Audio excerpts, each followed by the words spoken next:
This is Hidden Killers Week in Review. A look back at the most prolific stories of the week. This is the Hidden Killers podcast with Tony Brueski. Featuring author, psychologist, and daily contributor, Siobhan Scott. It's hard to wrap one's mind around the lack of humanity that one could have to go through this, even if you are the victim of abuse. I mean, to not stand up and do something as your children are getting the crap beat out of them. That just seems even more bizarre, I think, to a lot of people. Can you shed some light on that? I think that addiction changes people and it brings out the worst in people, but I don't quite buy into the idea that addiction completely erases moral development, you know? So I have seen a lot of people develop addictions, but they still have some kind of moral compass inside. It's not just the addiction. I think it can all go together with personality problems, abuse, throw in addiction, and you get this mishmash of bizarre behavior. Obviously, Harmony was on the radar of DCFS. They had, contacted. They had seen her previously. Not a whole lot was done. We even have some people that testified from there. And then they kind of went off the radar, living in that car, and not a whole lot was done, even to look into, when she wasn't being accounted for. I mean, this seems to be, obviously, we talk about it all the time. There's a serious problem of, lack of people, lack of infrastructure to do anything to help these kids. I mean, when you look at this, how do you look at how she was failed by the system when she was popping up here and there, but nobody ever, I guess, did anything to rescue this poor little girl or rescue her for any longer period of time. Yeah, it's an absolutely horrendous failure of the system. And the fact that, they can be called out, they do such a superficial, assessment, which was essentially nothing. And then, as you say, drop off the radar with no follow-up and not looking at who is this father in context. I mean, his history of violence was extreme, and he did prison time for shooting someone in the head. Yeah. Only 9 years for that, for a career criminal. And one would think that a social worker, if I were a social worker, I mean, just looking at who is this person, this is a person who should not be trusted raising kids.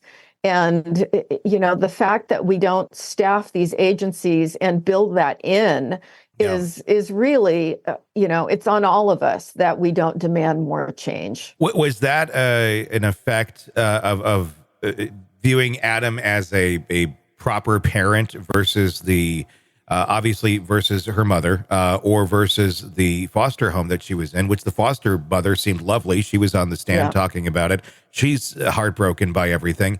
But to view Adam as a better parent than that foster parent, is that part of the, I would say corrupt, but the very broken system of the family reunification, where somehow Adam, even though career criminal, has been in jail for shooting someone in the head and God knows how many other charges, somehow that outweighed this woman who's there, has a track record of being a good foster mom. Adam somehow gets priority over that. That just doesn't add up in the land of reality. Yeah, we like to think that the court is always looking at best interest of the child, but laws vary state by state. And I think that Adam's rights trumped Harmony's rights here. And that is an abysmal failure. It's absolutely horrible. That seems to be that's an interesting point there, because that seems to be one of the big problems with the systems is it's these evil, corrupt, horrible, ill, whatever you want to call them, addict parents.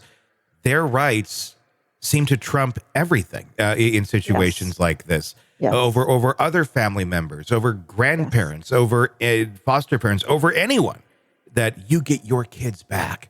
Even though you've proven time and time again you're a horrible human being and the odds of this child having any semblance of a decent life are just not there. But because you have the DNA, we're going to just, here you go, good luck, something's going to change this time. Yeah, it's absolutely crazy. It makes no sense. I mean, again, you don't need a degree in psychology to see this. It's just any thinking person should be aware that if a child is in a stable foster home, they're better off than being with a violent drug addict who's abusive and beats his wife and the kids, you know? Yeah. But we're not doing a good job. And as I say, I need to write another book on that topic. How do we improve the system? Because and the other thing is, you know, how close was this whole situation to no one ever following up on Harmony? Harmony would just be the missing forever. Yeah. And how many times does that happen? My guess is many times that happens. And nobody's tracking it. Nobody knows how many dead children there are. Yeah, I mean, had Adam not been able to be found in his car, I mean, had he just gone off the radar in another state someplace, it would just be another poster on the wall at the front of Walmart or something. And exactly. That's where it would end. It's yeah, I think it happens a lot, and that's absolutely horrifying. We need to do better in this culture. Yeah. Want to listen ad-free? Want advanced access to all of our interviews before anyone else? Become a True Crime Today Premium Plus subscriber on Apple Podcasts. You get every episode commercial free. So you can binge on true crime until you can binge no more. Search True Crime Today Premium Plus on Apple Podcasts now, or go to our podcast page and sign up now. More of the Hidden Killers podcast next.